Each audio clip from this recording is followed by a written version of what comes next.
dating congressman na nawagan ng impeachment kay BP Sara Duterte. Marcos Jr. binibrainwash lang pala ang mga Pilipino. Mga senador may maanghang na banat kay BP Sara. So yun po mga banateros, mga kabiyaya, isang mabiyayang araw po sa ating lahat at welcome back to my YouTube channel. Jay Guevara TV nga po pala, isa sa mga banateros brothers. At ito, pag-usapan natin itong binuputak ng tanginan to. May isa kasing dating representative na nananawagan ng impeachment kay BP Sara Duterte. Akala mo naman may nakikinig no? At ito, mag-usapan din natin tong pang-brainwash ni Marcos Jr. sa mga Pilipino. Ay, nako, ewan ko ba kung sino mga tanga naniniwala sa'yo. Ewan ko, may naniniwala pa ba dito? Hindi namin masyadong mapagtanto. At siguro kasama na rin kayo doon. Hindi namin masyadong mapagtanto na naging death threat yung sinabi ni BP Sara. Napakalayo naman sa death threat nun. Iba na talaga ngayon ng yung kalakaran sa politics world. Hindi lang bangag, baliw pa.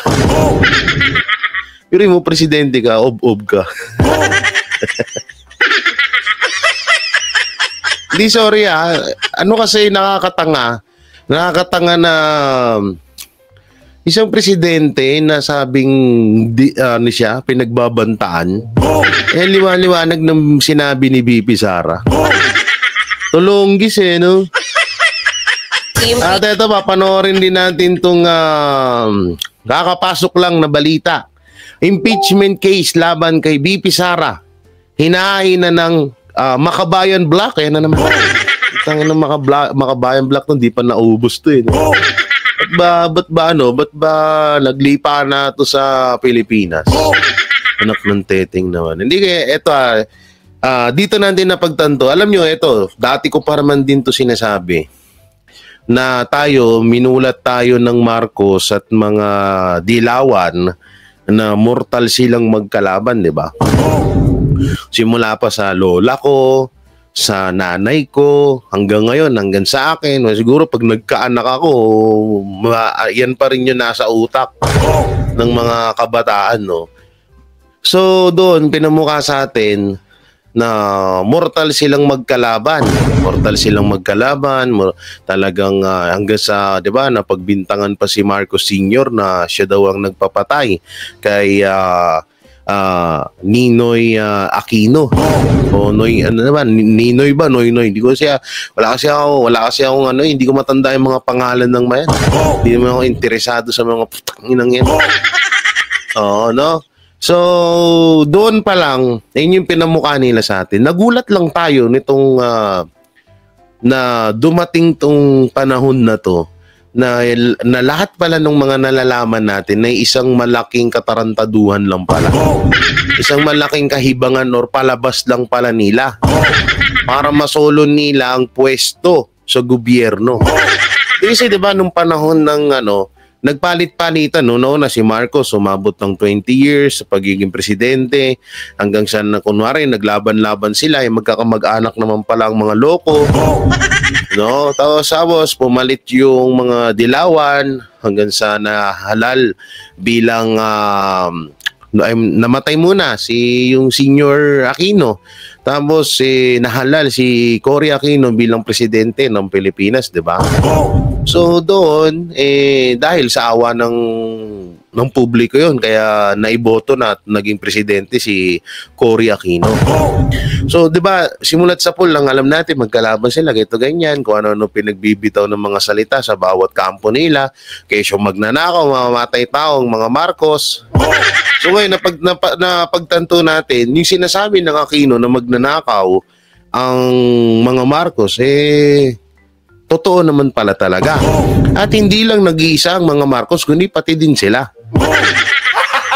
'Di ba? Ayun yung napagtanto natin no? So ngayon nagulat tayo na magkakampi na sila, magkakampi na katulad nito yung Makabayan Block, yung mga dilawan yan mga bataan niya ni Joma Sison. O, si Joma Sison. Sino ba si Joma Sison? Si Joma Sison ang leader ng mga dilawan dito sa Pilipinas. Leader ng mga NPE. Hindi na sila NPA, NPE. Gago! No, NPE na sila. Ang kati ng pa ako. Pag naaalala ko si Franz Castro, nangangati yung pa ako. Nakakainis. So ngayon, nagulat tayo ng mga magkakampi na sila. No? So ngayon, dahil nga yan sa mga Duterte. Kasi nga, may mga gustong mangyari ang administrasyon na gustong paboran ni BP Sara. Gusto nilang pumabor sa kanila si BP Sara na hindi naman agad pumayag si BP Sara. So kaya nagkakagulo-gulo ngayon. Kaya ginugulo nila. So totosin, wala namang nagsimula ng gulo. Nagsimula ba ng gulo ang mga Duterte? Hindi. Nagsimula ang gulo dahil ayaw pumayag ni BP Sara or hindi sang-ayon si BP Sara sa kawalangyaan na ginagawa ng gobyerno ngayon. Yun eh. Yun yung pinakadahilan doon. At doon na nga nagsimula itong gobyerno sa panggigipit sa Office of the Vice President. Hindi nyo napapansin na halos lahat ng mga inosente, pati nga yung mga empleyado ng Office of the Vice President, na hindi naman dapat dinadanas itong mga panggigipit na to, ginagawa nila dahil alam nila yun ang kahinaan ng mga Duterte. Yun naman talaga ang kahinaan ng Duterte. Ayaw na ayaw ng mga Duterte na may nadadamay dahil sa kanila. Ayaw na ayaw ng mga Duterte na may nasasaktan dahil sa kanila. So yun yung pinuntirya ng mga buayang ito. No, ito yung mga buhayang ito para magalit ng gusto ang mga Duterte. So kanina nga sa aking live tuloy. Sa live ng SMNI, sinabi ko nga to na parang setup na talaga. So hindi talaga talagang setup na. Kasi talagang planado naman na talaga. Na alam naman nila na talaga na ganito yung mangyayari. So para mahihain nila yung impeachment laban kay BP Sara Duterte. So syempre, bago pala natin ito simulan, don't forget to like, share, comment, and subscribe sa ating YouTube channel. Pakipindot na lang din po yung bell button para lagi kayong updated sa ating mga video araw-araw. At eto, may bago tayo mapunta doon. Pumunta muna tayo dito sa ating Facebook. Oo, sa ating Facebook. Na kung saan, ay eto, may post nga ang aking idol, katukayo, na si Sir Jay Sonsa. Sabi niya rito is mind conditioning. Hindi ko nababasahin yung iba kasi puro English eh. Nahihirapan pa ako eh. Papahirapan niyo pa ako eh. So ayan yung mga post na ni Sir Jay Sonsa. Pati ito si Chis Escudero na waiter ni Lisa Araneta Marcos. Nakikisali na rin. Siguro baka may plano rin, may ambisyon na maging vice president. Malay natin. Diba? Kasi uso ngayon pansinin nyo kapag gusto nyong mapansin, no? Pag gusto nyong mapansin ng pinaka-leader ng mga buhaya, kailangan mo magpasiklab at kailangan mong konting banatan, kahit court lang ba? Konting banat sa mga Duterte para mapansin ka niya. So, siyempre, palakasan kasi dyan Parang parang hindi nalalay sa mga trabaho, kanya-kanyang sipsipan. Yung mga sobrang sipsip, humuhumpak na yung iba dyan. Sabu pa more. Joke lang. No? So eto, ayan, malay natin baka yan ang ambisyon ni Chis Escudero. Tapos dagdagan pa natin dito. Dito nagsimula naman yung kay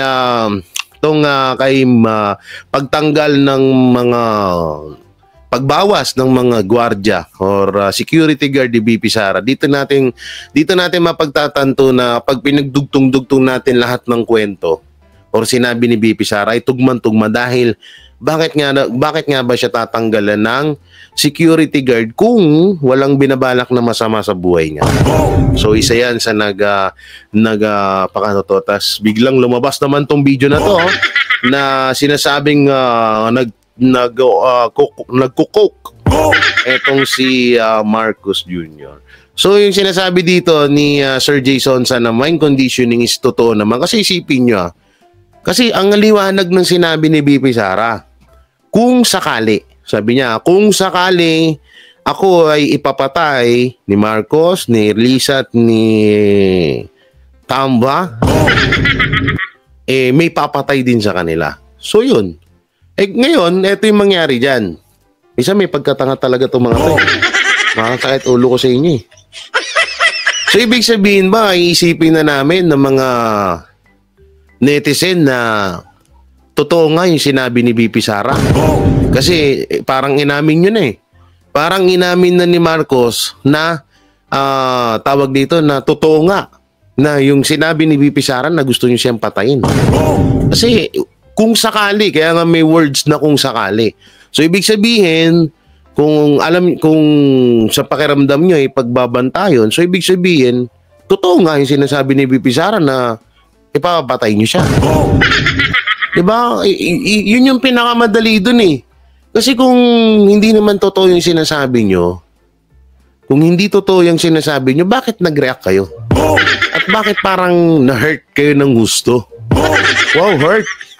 Papa-English tuloy ako, ayop na. Diba? Ganun yun eh. Kaya nga may sakali. Kung sakali akong ipapatay ni Marcos, ni Lisa, at ni Tambaluslos, may papatay din sa kanila. So ito halimbawa, ako yung kamag-anak ni Sara Duterte.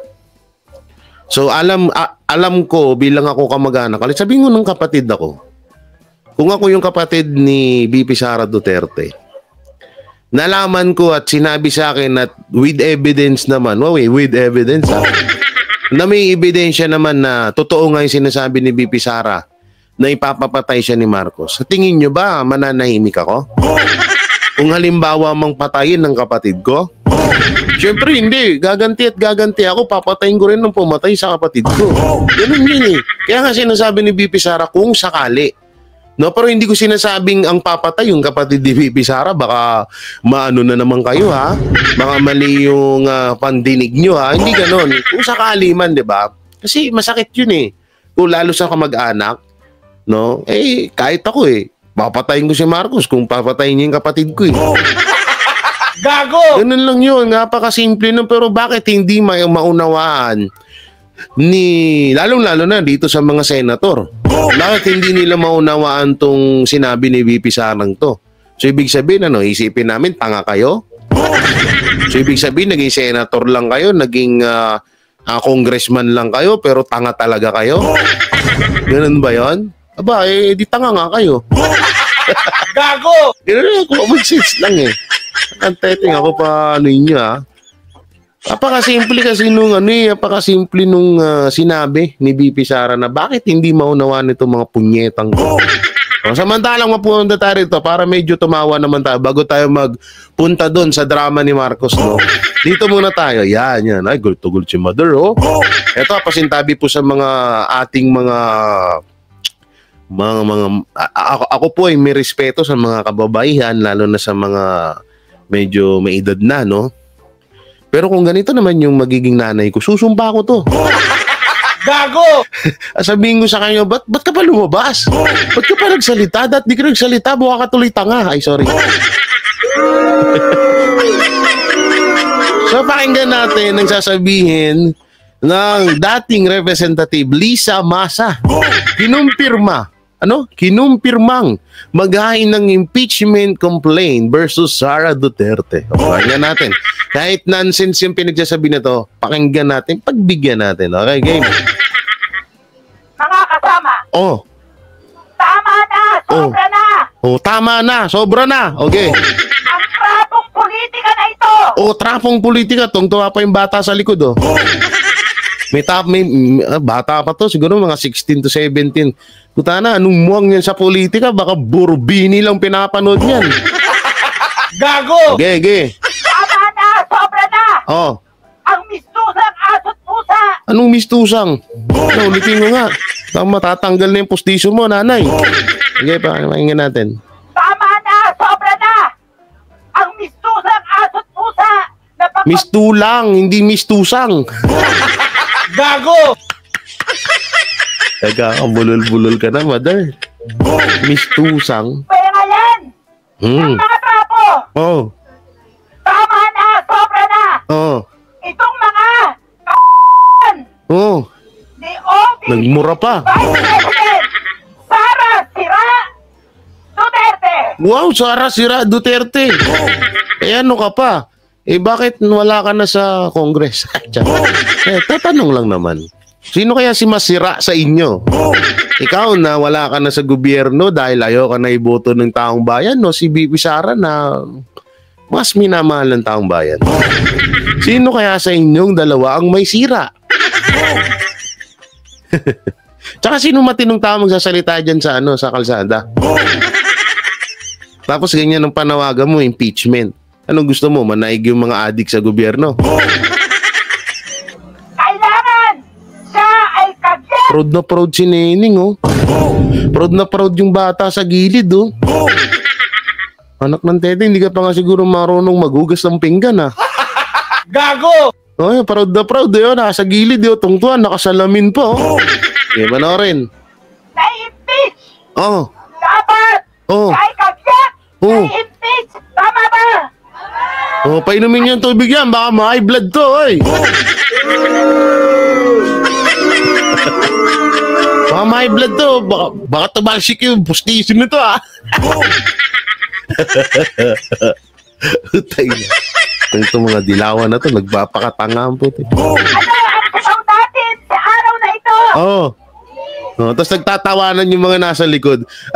Nakakatawa dito kasi yung tipong seryoso ka, tapos yung mga nasa likod mo nagtatawanan. Di ba? Si Raulo lang. Ay, naku. Oh. Sara Duterte.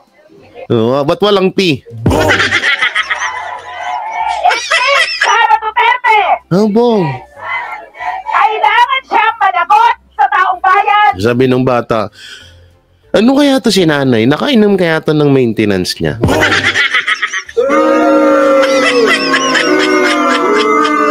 Hoy, kaninong nanay to? Awatin nyo. Anak ng teteng naman, nagkakalat yung na magulang nyo doon sa kalsada, oh. Ini-influensyan pa tong bata. Yung bata nga, hindi pa nga ata marunong to magugas ng pinggan. Marunong na ba to magsaing? May gatas pa to sa labi. Bata ba to? Mukhang bata naman eh. Oh, mukhang bata. O baka sadyang matanda lang yung kadikit niya kaya mukha siyang bata. Kailangan siyang managot sa kanyang ginawang anomalya. Anong anomalyang ginawa? Wala mong ginawa si Bibi Sara. Ay, naku. Ayoko na panoorin niya. Ayoko na. O, tama na yun. Okay na yun, ha? O, baka mamaya masabihin na magabaan tayo sa mga Yudi Punggol. Ito, panoorin natin itong mga sinabi ng mga senador tungkol dito sa wala namang pagbabanta na sinabi ni BP Sara. Ito, ilang senador nababahala sa pahayag at pagbabanta ni BP Sara. Itong title na to, or kung sinabi man to ng mga ilang senador na nababahala sila, dalawang meaning. Pwedeng nababahala sila dahil sa kalagayan ni BP Sara. Kasi diba, sinabi ni BP Sara na gusto siya ipapatay nila Marcos. Pwedeng ganon. At pwede rin nababahala sila dahil mawawalan sila ng pondo. Pwedeng nababahala sila dahil baka napaghahalataan ng taong bayan na boplak sila. Kasi napakaliwanag. Ako nga na mababa pinag-aralan ko, naintindihan ko eh. Sila pa kaya na matataas pinag-aralan nila. Okay, panoorin natin. Nababahala ang ilang senador sa mga naging pahayag at pagbabanta ni Vice President Sara Duterte. At dahil dyan, posibleng maapektuhan daw ang budget ng OVP. Nasa frontline na balitang yan, si Mayan Los Baños. Maapektuhan daw ang budget ng OVP. Buta na, ilang beses na sinabi sa inyo ni BP Sara Duterte na wala na nga silang pakialam dyan eh. Wala na silang pakialam dyan kahit mawalan sila ng budget dyan. Magtatrabaho at magtatrabaho pa rin sila. Ilang beses na sinabi ni BP Sara, doon wala nang pakialam ang Office of the Vice President niya sa budget nyo na yan. Pero yung budget nga ng Pangulo, di nyo pinag-uusapan. O sabi doon, di ba, ito, Chis Escudero, kung mapapanood mo man tong video ko, makinig ka. O di ba, sabi ni Marcos, pag-uusapan yung flood control, asan na ngayon? O, bakit hindi nyo pinag-uusapan niya sa Senado? Di ba ikaw yung Senate President dyan? O, pangunahan mo kung matapang ka. Di ba?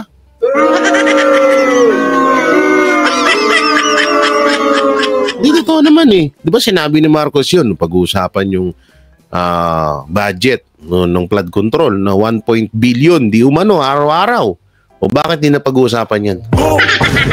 Ngayon, itry mo, Cheese. Sige, panoorin natin. Dumipensa si Senator Bato de la Rosa sa kanyang naging aksyon nitong Sabado. Napuntahan sina Vice President Sara Duterte at ang na-ospital na Chief of Staff nito na si Atty. Zulaika Lopez. Giit ni de la Rosa, tinutulungan niya lang ang Vice Presidente bilang isang kaibigan. Yung Vice Presidente umiiyak, humihingi ng tulong. Ako, pabayaan ko ba na hindi ako pupunta? Tama. That's the second highest official of the land. Wala mo lang taga-gobyerno na tulong. Tama. Senator Amy Marcos naman na kilalang malapit kay VP Sara, tikom ang bibig sa banta ng kanyang kaibigan laban sa kapatid niyang si Pangulong Bongbong Marcos. Uy, banta eh, no? TV5, tanga ba kayo? But were you surprised? Hindi nga eh, papakinggan ko na kaya ako mag-comment. Ikinababahala naman ni Senate President Chis Escudero ang matinding galit ni VP Sara. Paalala ni Escudero, dapat tandaan ni VP Sara na isa siyang public official. Obligasyon niya umunong maging mabuting ehemplo lalo na sa mga bata. Hinimok Dapat Cheese, sinasabi mo yan sa mga buhaya. Sinasabi mo dapat yan sa sa mga congressman. Dapat sa kanila mo sinasabi yan. Ulitin natin ha. official. Obligasyon niya umunong maging mabuting ehemplo lalo na sa mga bata. Maging magandang ehemplo sa mga bata. Yung ginagawa ng mga congressman na halos inilipat na yung korte dyan sa komite. Sa committee. Committee daw. Sabi ni Paduano, committee daw, committee. Bakit? Dapat sa kanila mo sinasabi, ba't magandang halimbawa ba yun? Magandang halimbawa ba sa kabataan na kaya nga kayo nag-hearing para mapag-usapan yung mga dapat yung pag-usapan. Pero ang nangyayari dyan sa hearing na yan, kung husgahan nyo yung tao, akala nyo, convicted na kagaya ni Franz Castro. Diba? Magandang ehemplo ba yun? Di magandang ehemplo yun. Bakit yung sinabi ni BP Sara? Tsaka kasalanan, kita mo, tali-talino mo, sabi mo, makata ka. Hindi mo nga alam sinasabi mo.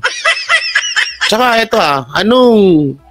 anong kinalaman ni BP Sara kung ma-impluwensyahan niya yung mga kabataan? Tangina, kasalanan ng mga magulang yun. Bakit hindi nila pinapangaralan yung mga kabataan na wag or kung halimbawa man na masama yung sinasabi ni BP Sara, bakit? Hindi ano yun. Hindi kasalanan ni BP Sara yung kasalanan ng mga magulang. Ba't nila pinanood yun? Kasalanan ng mga magulang ng mga bata na yun. Bakit gagayahin nila yun? Hindi walang yung mga yan na naman kayo eh. Kada eleksyon nga gamitin nyo para kayo sa kabataan. Pag may gusto kayong sabihin, masamang ehemplo sa mga kabataan. Kung ba't yung ginagawa ng gobyerno, hindi bang masamang ehemplo sa kabataan yon? Na ito na lang hindi ba masamang ehemplo yung napanood lahat ng buong mundo or buong Pilipinas yung ginawa sa kayo JC? Tapos sasabihin ni Marcos, wala daw mga pananakit, wala daw pang-aabuso at wala daw mga baril yung mga pulis. I-connect natin yun sa sinabi mo, Chis Escudero. Kung sakali man mapanood ng kabataan yun, ano isipin nila? Marcos, ganyan pala, dapat pala magsinungaling tayo? Ganun ba yun? Dapat pala i-adapt natin kasi sinungaling yung presidente. Kailangan din pala natin magsinungaling. Nako po hirap sa inyo, senador kayo, tanga kayo Hinimok din ni Escudero ang mga malalapit kay VP Sara na payuhan siyang maghinay-hinay sa mga mabibigat na pahayag sa publiko. Kung may pinagdadaanan daw si VP Sara, sana raw ay humingi siya ng tulong para kumalma at magawa ang obligasyon niya bilang pangalawang Pangulo. Babala naman ni Senate Minority Leader Coco Pimentel, ang banta at paratang ni VP Sara laban sa Pangulo at iba pang opisyal ay posibleng makaapekto sa budget ng kanyang opisina. Puro panakot yung budget sa opisina no? Puro ganun nilagi, no? Budget sa opisina, di damay nyo na. Kami nga sinasabihan na nga namin kayo i-impeach nyo si BP Sara i-impeach nyo. ba't hindi nyo magawa? Kasi gusto nyo pang patagalin. Kasi kapag wala nang usapin mapatungkol sa Duterte, wala na kayong pang-display sa mga kabalbalan na pinaggagawa nyo sa gobyerno. Ganun ba yun?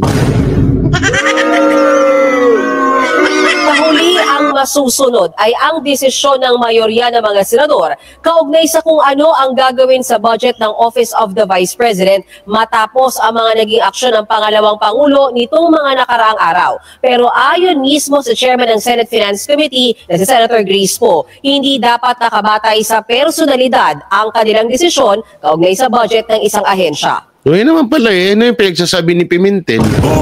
So ibig sabihin, yung sa sinabi ni Grace po, tanga-tanga si Pimentel. Sabi ni Grace po yun anong meaning ng sinabi ni Grace po? Na bakit nga naman ba't isasama yun sa personal na nangyayari sa Office of the Vice President? Unang-una, yung OBP budget na yun para sa taong bayan yun. Hindi naman yun para lang kay BP Sara. Ba't idadama yun? Diba? Ngayon, nabibisto kayo. Ulitin natin baka nagkakamali ako ng pandinig pan-play. Kay sa personalidad, ang committee na si Senator Grace Poe, hindi dapat nakabatay sa personalidad ang kanilang desisyon kaugnay sa budget ng isang ahensya. Yun naman pala So ibig sabihin, hindi talagang sinupalpal ni Grace po si Pimentel. Sabi ni Pimentel kasi may posibilidad daw na madamay ang OBP budget. Tanga. Dagdag naman ni Senator Poe, antabayanan na lang ang ilalabas niyang budget report na pinalalagdaan na sa mga senador at isasalang sa period of amendment simula bukas. Nagbabalita mula sa front. Sana nga maging totoo yung sinabi ni Grace Fu. Sana nga sana maging totoo yung Grace Fu at kakahangaan ka namin diyan. Kung hindi ka kasing tanga ni Pimentel. Tubo pulaks Sinabi niya na, isipin nyo, sinabi niya na maaari daw maapektuhan. Tapos sasabihin ni Grace Fu na, hindi natin kailangan dumepende sa kung ano mang problema ng isang tao or nung pagbibigyan ng budget na yun. Ba't tayo didepende? Sana nga maging totoo yung sinasabi ni Senator Grace Poe. So ito na, bumunta tayo dito. Ito naman, impeachment na naman. Ang tagal na nito, halos matatapos na yung taon nang wala naman. Impeachment, alam nyo ito gustong-gusto ko mag-impeachment kasi pag nangyari yan, dyan na magsisimula yung people's power para mawala na yung mga hype na mga buhay sa gobyerno. Impeachment case laban kay Vice President Duterte, nahain na ng Makabayan Bloc. So ibig sabihin dito isang katotohanan na tawag dito na dumidepende pala talaga ang Kamara, ang House of Representative dito sa grupong Makabayan Bloc. Kasi dito kasi sa title parang sila ang magdidesisyon kung i-impeach na si BP Sara Duterte. So ibig sabihin kami na bumoto kay BP Sara Duterte na halos umaabot kami ng 33 or 32 million vote or bumoto kay BP Sara, wala kaming pwedeng magawa. Hindi kami pwedeng magdesisyon kasi ang kailangan magdesisyon ay Makabayan Bloc lang. Ganun ba yun? Nasa title Okay, play natin. Impeachment at disbarment naman ang posibleng kaharapin ni VP Sara Duterte matapos niyang pagbantaan ang buhay ng Pangulo. Posible rin siyang maharap sa patong-patong na kaso. Nasa frontline ng balitang yan si Camille Samonte. Self-confessed mastermind ang turing ng Department of Justice kay Vice President Sara Duterte. Kasunod yan ang death threat kay na Pangulong Bongbong Marcos, First Lady Liza Araneta Marcos at House Speaker Martin Romualdez. The premeditated plot. Ito etong mga to, wag natin tong i-bash. Ito kasi mga sumusunod lang to sa utos sa kanila ang pinaka talagang ulo nito, alam naman na natin kung sino. To assassinate the President, as declared by the self-confessed mastermind, will now face legal consequences. Hahainan na ng NBI ng sabina ang bise bukas para magpaliwanag sa mga death threat. Are giving her chance, due process, to answer the... Yan na naman sa due process. Binibigyan sa kanya. No, this is by way Sana of nga meron, no? And we will ask her to appear before our office within 5 days from today. Appear siya sa amin, sagutin niya yung aming mga tanong para mabigyan ng pagkakataon. May investigasyon na rin ang PNP-CIDG. Ito na si Torre. Buhay na naman si Diwata. Kung baka naman walang hitman o baka naman yan ay figure of speech na naman. So, yun ang ating mga titingnan dyan. Ayon sa DOJ, maraming posibleng ikaso kay VP Sara gaya ng grave threat at sedition. Pwede rin siyang ma-disbar dahil bukod sa death threat, nag-abogado siya sa kanyang chief of staff na si Zulaika Lopez. Hindi pwedeng mag-abogado ang vice president, lalo pat dawit din siya sa issue. Maghahain naman ng impeachment complaint ang makabayan laban sa bise sa katapusan ng Makabayan Black pala si Mother. Yung ano kanina, yung muntik matanggal yung pustiso. Kaya pala ganun yung ano. Ano mga nakalagay? Abolish. Confidential fund, bayan muna. Duterte, kriminal, ikulong, bayan muna ba? Ito pa yung pinakamasakit dito Yung mga nagrarally ngayon doon sa labas ng veteran, tinataboy or tinatakot ng mga kapulisan. May 2 truck daw na nandun ngayon So ngayon, tingnan nyo sa likod ng mga makabayan black, yung mga kapulisan nasa likod. Lupit, ayan kita nyo, di ba? Usog-usog natin, ayan ilang pulis yun, hanggang dun sa likod, ayan mga naka-uniform pa. So ibig sabihin, kapag ang mga supporters ni VP Sara, bawal mag-rally. Pero ang mga tanginang mga makabayan black na to, pwedeng mag-rally. Kasi kakampi ng... Comment nyo na lang dyan sa baba kung anong karugtong nun, katapusan ng buwan. Loss of confidence. Oo nga, ito nga. Ay, baka gusto tumakbo ulit. Kasi hindi na makabalik-balik kasi dating representative daw to si Mother. Okay, tingnan mo. Yan mo yung mga pulis, tingnan nyo. Bati-bati pa sila. Public trust dahil doon sa kanyang mga patuloy na hindi Gano'n kaya bayad dito sa mga to? Duterte, panagutin, Marcos, singilin, ba? Bot doon sa mga katanungan, kaugnay ng kung paano ginastos yung kanyang confidential Ganitong salitaan, Franz Castro, no?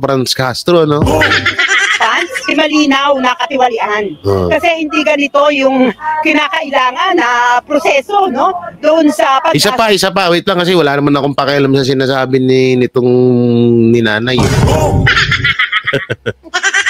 Wala naman akong pakialam sa sinasabi nito Pare-pares lang, paulit-ulit lang Ang isa ko pa sa napansin dito, bakit kapag ang supporters ng mga Duterte nagsasalita ng katulad nito o naglalabas ng kanilang hinanaing, bakit hindi ma-interview ng mga mainstream media?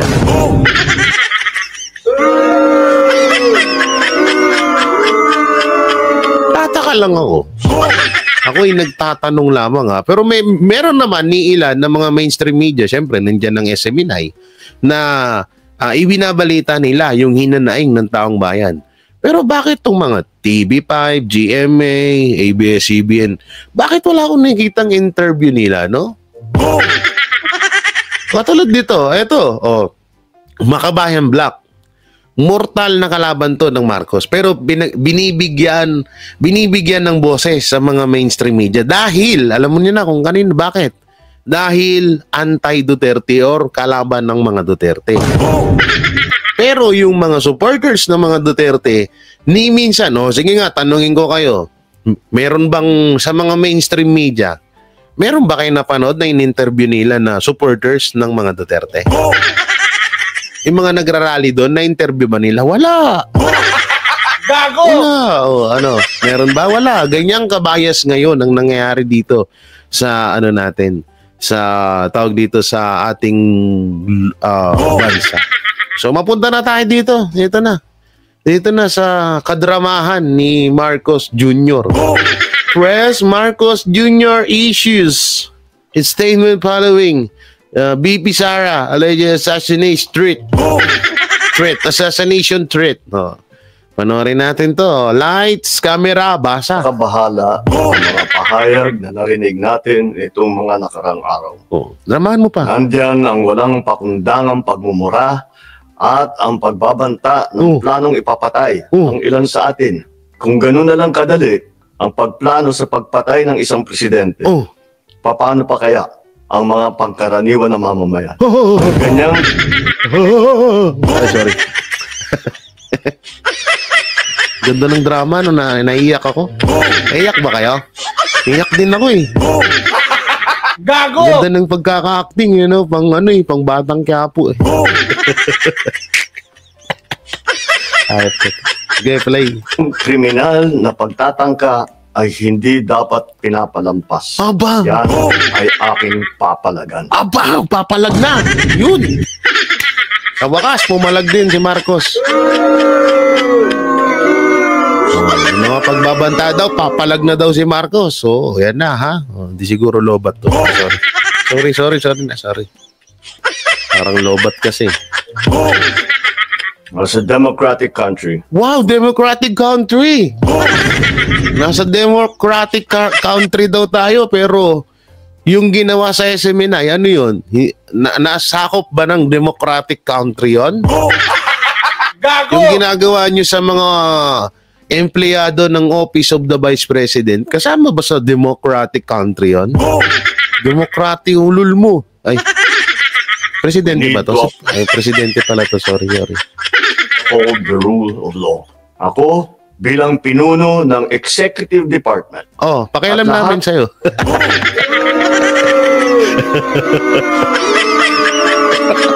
Nakaming pakialam sa'yo. Sige, magsalita ka lang dyan. Natatawa lang kami. Sige. Ng mga nanunungkulan sa pamahalaan ay may sinumpaang tungkulin. Action. Kailangan medyo may gigil. Ganun. Medyo may gigil ha. Din at pangangalagaan ang konstitusyon at ang ating mga batas. Wow! Pangangalagaan ng konstitusyon at ang ating mga batas.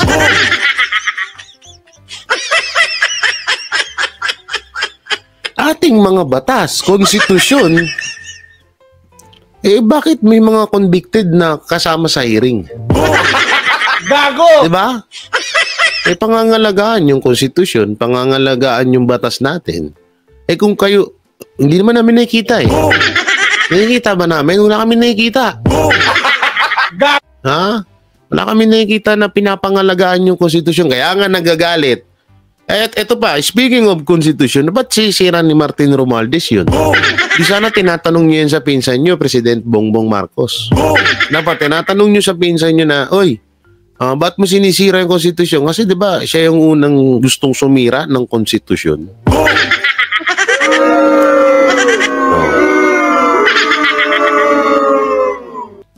Ngayon, ano na? Ibig sabihin, parang itong video mo patama sa pinsan mo.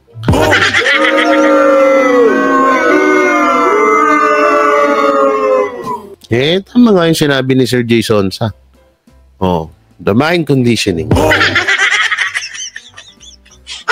Guys, di ko na tinapos.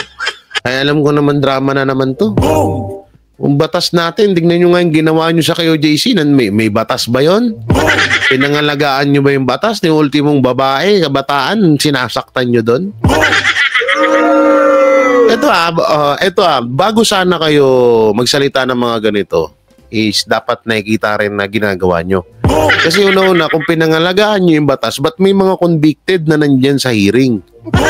Ba't may mga foul na ginagawa na kahit nasa batas natin, pilit nyong binabali? Yun dapat nakikita namin sa inyo. Kaya siguro nakakapagsalita yung ibang mga netizen, Ako, kasama na ako dun. Kasi nga, hindi namin nakikita sa inyo yun. Yun, dapat para maniwala kami at mapaniwala nyo kami, dapat nakikita namin sa mismong ginagawa nyo. Konstitusyon, batas, ulul mo. Ay, sorry. Presidente nga pala yun. Dapat igalang. Oo. Sorry na. Ay, nako po. So yun, mga banateros, mga kabiyaya, anong may kukomento nyo sa mga napanood natin? Naniwala ba kayo sa pinagsasabi ni Marcos? Comment nyo lang po dyan sa baba. Siyempre, don't forget to like, share, comment, and subscribe sa ating YouTube channel. Pakipindot na lang din po yung bell button para lagi kayo updated sa ating mga video araw-araw. At maraming salamat sa walang humpay na suporta nyo sa aming Banateros Brothers, Banat Bay, Boss Dana Cocholi, Master Judea, Jay Gibara, at sa lahat ng mga DDS vlogger na patuloy na nag-aatid ng balitang totoo at tunay sa bawat Pilipino. Wow. Para akong para na ako may sariling istasyon na. Gago! Oo. At syempre, may kilip shoutout dyan sa lahat ng hero abroad na patuloy na sumusubaybay sa Banateros Brothers at sa mga ating mahal na mga senior citizen na kahit papano ay nalilibang at medyo minsan nalalaglagan na sila ng pustiso sa kakatawa. May kilip shoutout sa inyo. Ingat po kayo palagi. God bless and peace. At yun pala, huwag niyo pang kalimutan na mag-like, share, comment, and subscribe sa ating YouTube channel. Pakidamay na rin po yung join button and super thanks. Napakalaking tulong po niyan para sa aming mga channel. Maraming salamat. Ingat kayo palagi. God bless and peace and bye-bye. Yan ang Banateros, walang inuurungan. Pag tama palakpakan, pag mali ay babanatan. Yan ang Banateros, boses ng ordinaryong Pilipino. Banateros ay walang makakaawan. Walang inuurungan, Banateros ay tinutulungan.